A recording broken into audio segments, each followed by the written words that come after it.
Hey, everybody, and welcome to this week's episode of the Agency Accelerator podcast. I'm really excited to be joined by Baris Onay, who is the CEO of Precision Communities and the founder of Agency Events and the Agency Growth Book. Now, we met because I was involved in the launch of the Agency Growth Book last year. So I was keen to have Baris join us today and learn a little bit more about him and what he's doing to support the agency world.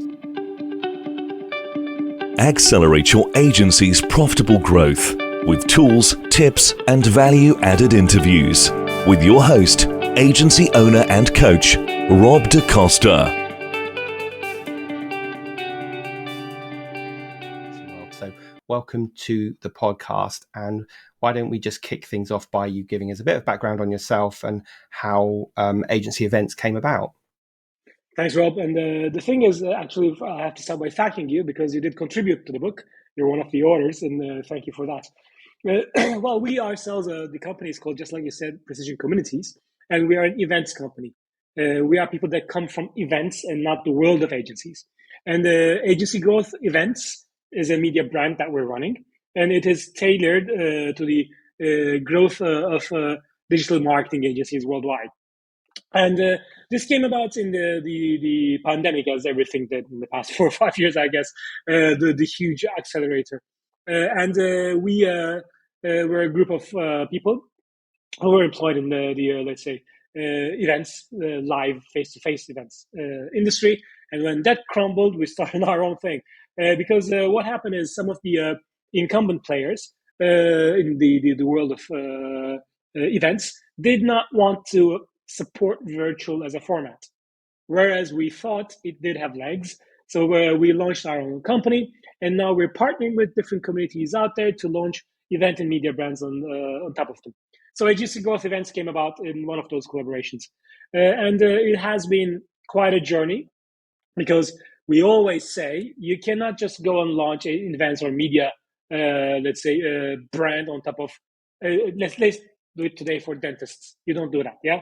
You can only do that for a industry that you are from yourself, that you have a brand and reputation in. So therefore, by that, let's say, definition, we could only do events for events. So we didn't do that. So that's why we're partnering with other people to launch events and content in the books, such as yourself, to come right in our books to bring our events to life. So you can think of us more of a platform, actually.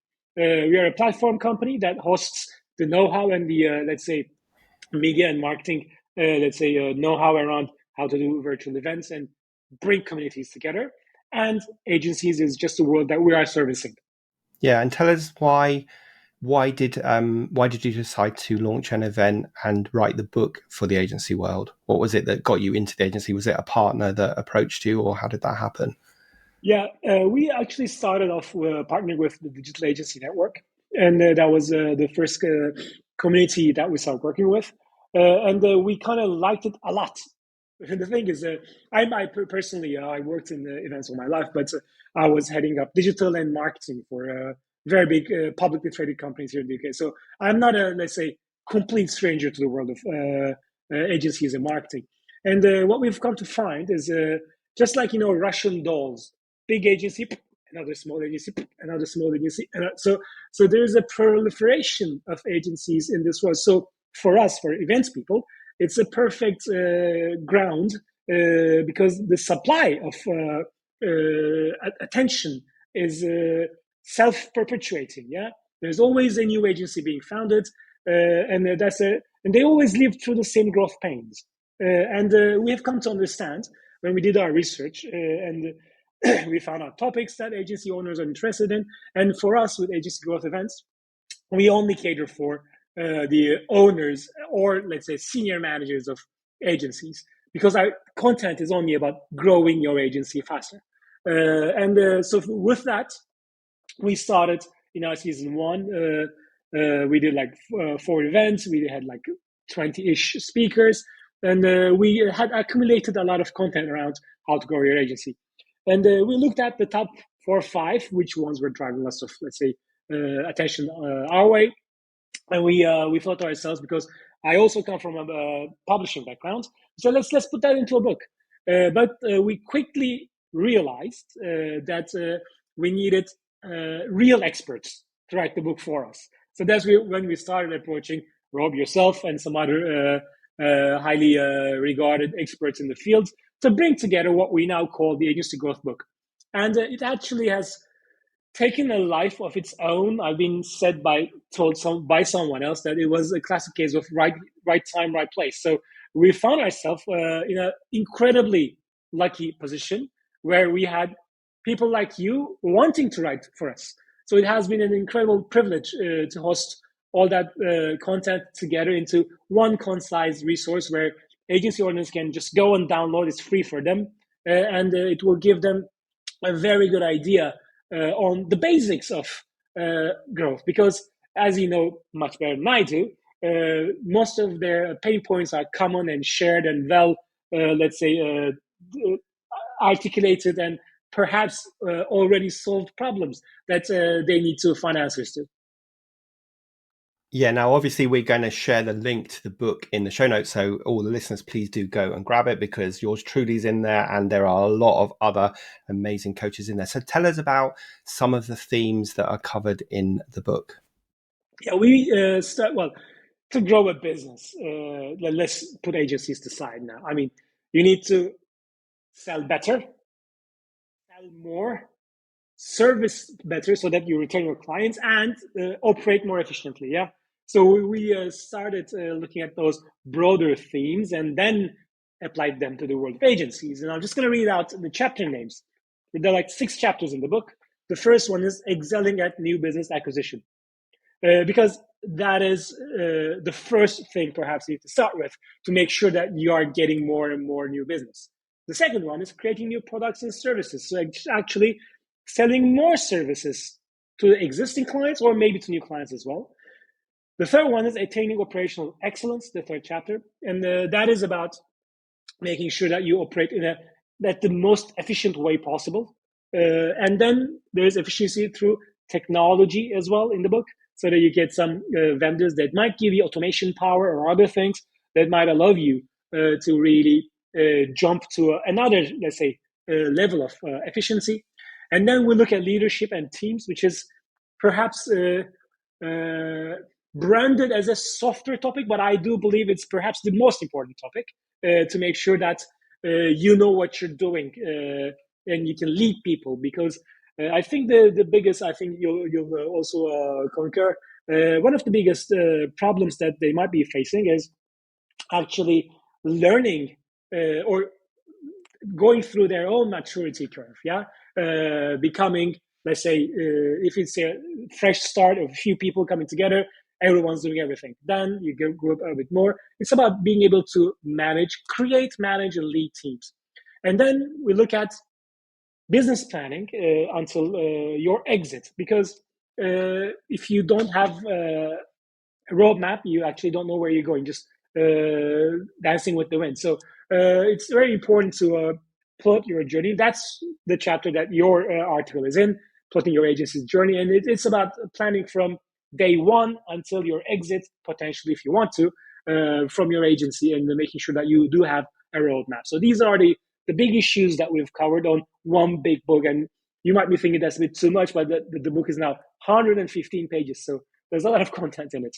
Yeah, so I'd really encourage everyone to read it because I've been working through it myself just to hear the perspective of other people in my industry that have a similar view to me or have different views to me, which is fantastic. I just want to pick up a couple of things that you just said, Baris. So one thing is I completely agree about people, and I think the agencies need to think when they're talking about managing people, it might be an in-house team, it might be a remote team, it might be a part-time team, or it might be a freelance team. And if you want to be successful, you need to manage all of them in a similar way as if they were in-house. I'm sure that comes across in the book. But you're absolutely right. People, we all start our agency for some reason, where there's a catalyst, there's an opportunity. We're very entrepreneurial, and that doesn't always lead us to being great people managers. So you definitely need to acquire those skills. And you're right on the issue of people, because I did find myself in my professional career, because pre all this, I have been a CEO of a company of 120 people. and we had like 5 business lines, and I was 32 when I was made CEO.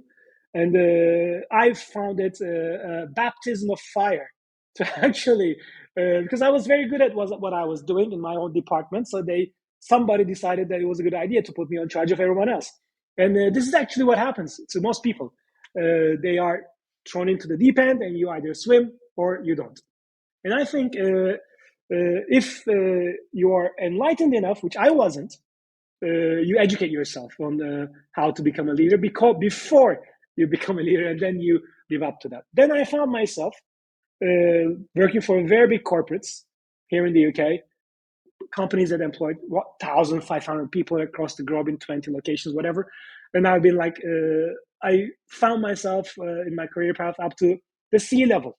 And I did get a lot of coaching, and it has helped me a lot. So I would really encourage everyone listening to us right now, you don't have all the answers, and be cool with that, and just ask people who do have the answers, because there are people out there that have lived through the same arc that you have, and it's it's a cheat sheet. Yeah, just talk to these people and understand, ask them, what can I do better, and they'll just tell you. Yeah. And I think it's important for anyone listening to this who's thinking, I never want to employ staff, I just want to be kind of a one-person business.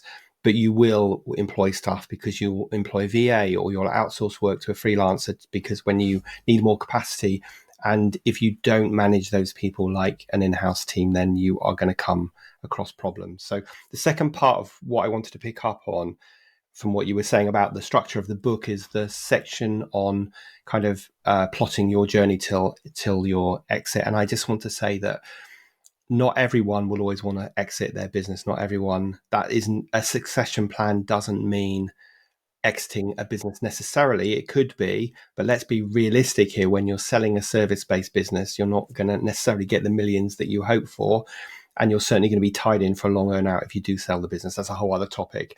So when you're thinking about your plan, think about succession, because succession can mean building a business that's less dependent on you. That's how my book, The Self-Running Agency, and my group came about. Mm-hmm. Because I saw that lots of people didn't necessarily want to sell their business, but they did want to build it, so it gave them more flexibility and freedom. So when you're plotting your course, just bear that in mind.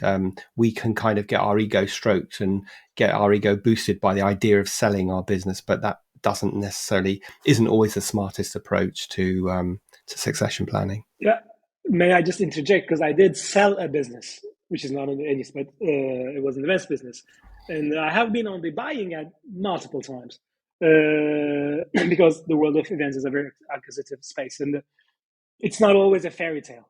Yeah, and I did get acquired. I sold the business that I was working as the CEO of, and we were living a dream. Yeah, we were selling to this PLC from London. The mothership is going to be fantastic, perfect.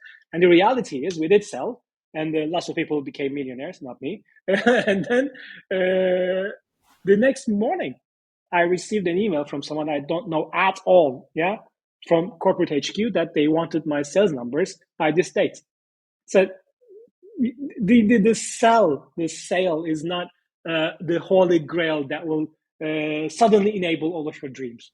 Yeah. And listen, I've got a similar story. I sold my agency to a large US company, and I always talk about my 2-year prison sentence that I did, which was my 2-year own out, because it was not a very pleasant experience. And this story will be surprisingly familiar to many people. At the end of my 2 years, I was offered to buy my agency back for £1. And I said, no, thank you, because I didn't want the stress of it. And I have one of my first employees has gone on to do amazing things. He has a multinational PR agency now. And, this is Pietro Ranieri. He's been on the podcast a few times, and he talks about his experiences as well. So you have to have your eyes open when it comes to selling a business. That's a whole other topic that I'm sure we could spend lots of time on. Mm-hmm. So tell me, did you see, I'm putting you on the spot a bit now, because Baris was amazing. On the day of the launch, there was a whole day conference, and Baris was comparing it. So, and I was speaking about 7:00 in the evening. So you must have been absolutely exhausted. But if you were able to pay attention throughout the whole day, did you see any sort of trends that you saw from the conversations that were taking place during the launch of the book? Yeah, I mean, I think this ties nicely to a broader topic about what are the emerging trends, not only from the event, but what we're seeing on our network. And I think there's this topic around the recession that never comes. I think we're talking about the recession for a long time. That's much longer anticipation before it actually hits, but I don't know if it's going to hit or not. But people are looking at ways of becoming more effective and making sure that they have a very strong understanding of their profit drivers. And profit drivers as in, becoming more profitable on the, let's say, accounting side of things, but also making sure that there is pipeline management. There's a, let's say, better processes. Yeah, it's about, I think, it's about without becoming corporate, learning from the corporate world on how to run stuff more efficiently and more process-driven way. I think that's what I can say, because all of the chats I had with all the speakers during the day, and I did attend our own, let's say, networking sessions as well, the questions received, people are, of course, concerned about all this talk about 2023 becoming a bad year for everyone. There's this concern. Now, if that's going to be a reality, I do not know. But that concern automatically puts people into a more defensive and a more aggressive stance at the same time. It's we counterintuitive. You might become super defensive. You might just batten down the hatches, but that's not going to get you anywhere in a bad year. Yeah. You might become too aggressive. Then you're going to be exposed at some point. So I think a defensive, aggressive stance, if that makes sense at all, but that's one of the let's say, articles in the book talking about that, is I think the biggest trend I can see, because you want to be aggressive where you can be, which is getting more new business and making sure there's a process behind it, but you also want to be defensive as in getting more technology doing the work for you, making sure that you don't spend too much here and there. So basically being cautiously aggressive is, I think, the biggest trend I see. Yeah, it's such an interesting topic. And I do feel that we can be in danger of talking ourselves into a recession and talking ourselves into behaving like we're in the depths of despair. And then that creates your own sort of self-fulfilling prophecy of, losing business. And, we can be afraid to, like, I had my group coaching call yesterday and we had two questions around increasing prices and paying staff more and implementing profit share for staff, all based on but can I increase my prices because it's a challenging time? And it's like, yeah, of course you can, if you are promoting the value of what you do to your clients and you are invaluable to your clients, then they should be paying a fair fee for that. So I do feel like there is a danger that we talk ourselves into a recession. And interesting enough, I started my marketing agency in 1992, which was when the Gulf War was going on in the UK with the recession.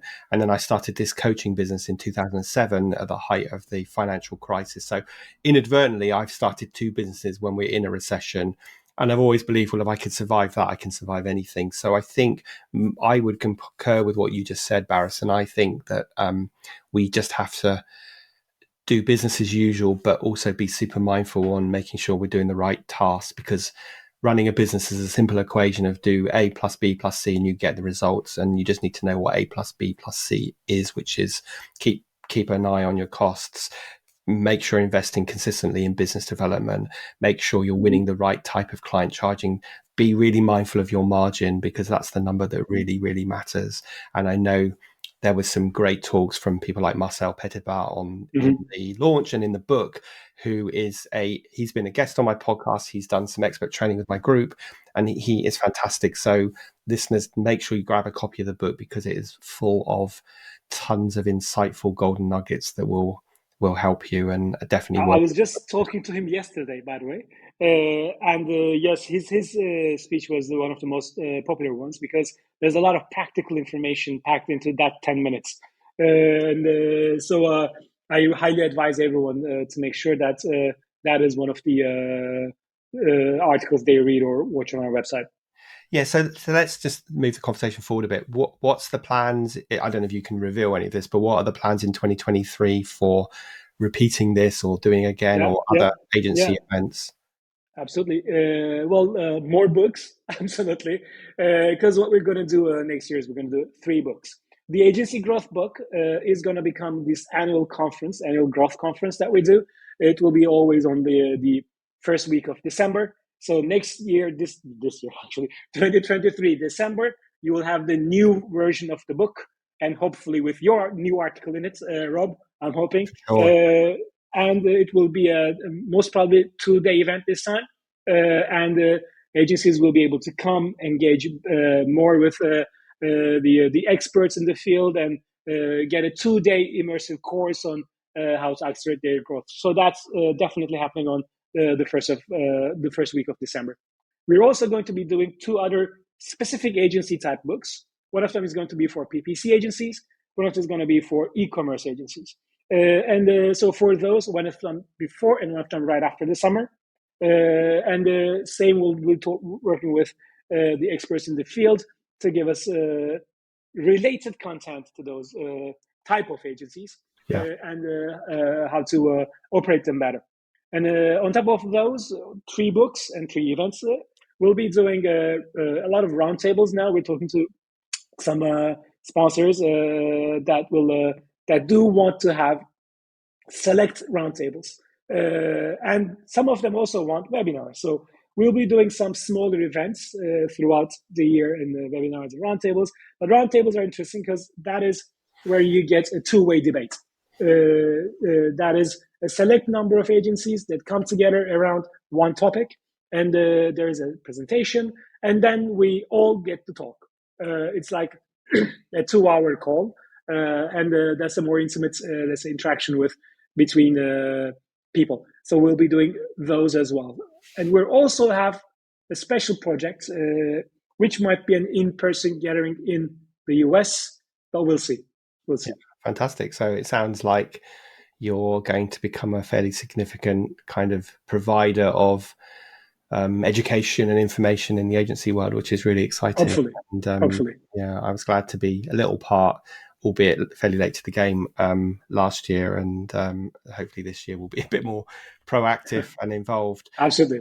Let me ask you the question that I ask all of my guests, Baris, which is, well, you've obviously, you don't look that old, but it sounds like you've been around in the world of business for quite some time. So if you could go back in time and give your younger self a piece of advice who was just starting out in business, what would it be?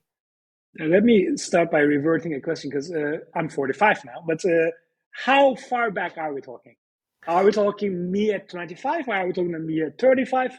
No, because my advice will differ. Yeah, well, actually, I'll let you do both, but I would say typically you at 25 is the young, naive, fresh Boris, but fresh Baris that's just starting out. Me just starting out, and I think the advice I would give would be to be more patient and listen to what more, let's say, mature people had to say. Because I remember when you're young, you always have a sense that the world is different. Now it's going to be your world, and the people in charge now are from the world of the past. That's what you think automatically, which is not, it's half true, by the way. Yeah, there's some truth in that. But if you look at all of the lifespan of humanity of 1,000,000 years of evolution, yeah, and you find that the maximum lifespan of a person now is at 80. It used to like 20, whatever. So 80 years, we live in 80-year cycles, yeah? So lots of things change, but lots of things are so well repeated. All the mistakes that you will be making have been made before, yeah? So basically, find a mentor quicker than I did, find a mentor and learn from that person. Choose someone who's good at what they're doing, that you admire, or has more experience than you have, and spend time with that person. Because for everyone listening right now, your mistakes were made before you. They have been repeated by a lot of people. So some solutions will stick, even if the world changes into the world of AI and whatever, it doesn't matter. the mistakes will be repeated. The mistakes will be the same. Yeah, wise words. I'm not sure that my 23, 24-year-old would listen to that advice, but Mine wouldn't either. But what would be the advice to the 35 version of Baris? yeah, and at 35, I was in the UK working at a C-level for a very big company, and I got sucked into the corporate glam. Yeah, globetrotting, business, all that, and board meetings and committee meetings, assistants, all that stuff, hundreds of people. That is, and I've been very lucky in my own personal career to reach that level much faster than a lot of people. And my advice would be to that, Baris, is to make sure that because for a very long while I thought I was going to make it until the very top at that corporate ladder, and I wasn't too far off, by the way. But now that I'm back to entrepreneurship, it's been like 2 years and a half now. I now know that this fits my personality so much better, and I do understand, looking back at myself, that I health-wise was depleting myself, although it was glamorous, although it was cool, although it was admired from the outside. I now understand that me in that world, although I was thriving, wasn't the perfect fit. Yeah, and I would advise myself in 35, 10 years ago, to really look at, is this what you want to end up doing for all your life? Do you want to start? Do you think you needed to do that in order to get where you're at today? Do you think that was part of the journey to go through that corporate life? It absolutely was. Yeah. It absolutely was. But to be open to all the listeners, to show some more vulnerability, I did not choose to become an entrepreneur. Yeah, the whole world of events collapsed, so we had to become an entrepreneur. Yeah, so I didn't all of a sudden raise my head above the parapet and say, "Oh no, this actually." I'm looking at my life goals, realizing my life, so I'm going to become an entrepreneur. It didn't work like that. Yeah, but I'm happy that I am an entrepreneur now, because this fits my personal style so much better, and I feel so much more, let's say, grounded and happy and effective. Yeah, and that's so basically. Sorry, no, I can say I think that's why a lot of acquisitions don't work very well, because we go from, like for me, I went from running a 25-person agency to being part of a 2,000-person business, and I went from complete autonomy to being part of a 13-person board and lots of politics and bureaucracy. So yeah, it's and the other thing I wanted to just kind of empathize with you on is I believe a lot of people who start their own businesses, who are entrepreneurs, have a catalyst, have a moment that causes them to do that. So often they'll relate very much to what you said. It won't be necessarily a pandemic, but I was the marketing manager for a very small software company, and I got made redundant. And while I was the marketing manager, I felt we were struggled to find an agency that understood the tech that we sold. So I thought I could do this better, and then I got made redundant, and that was my catalyst to start my agency. So I think a lot of people will relate to that. Now, I'm going to share, obviously, the link to the book download, but if anybody wants to reach out to you, how should they go about doing that? Personally, to me, the easiest way to do it is on LinkedIn. Just type my name on LinkedIn and add me. And while you're adding me, just please make sure that you're writing a small message as well. Don't just press the add button. And I always accept people, and I always love talking to people, because I have a firm belief that my entrepreneur, let's say, years now has taught me that the answers are not in the room I'm sitting at right now. The answers are outside. So I would say that that's true for anyone. Yeah. Don't just sit in a room by yourself with like some pen and paper and sort out all your problems. You can't. Yeah. Talk to people, explain your problems, and that's how problems get solved. And so I'm very open to talking to people. If they want to reach out to me, just use LinkedIn. That's the easiest way to get hold of me. Sure. So we'll include your LinkedIn URL and also the URL to download the book. Just want to say a big thank you for doing what you're doing for the agency world and for joining us today on the Agency Accelerator podcast. My pleasure, and I'll make sure that you promise in front of everyone that you'll be in the book next year. I will. All right, cool.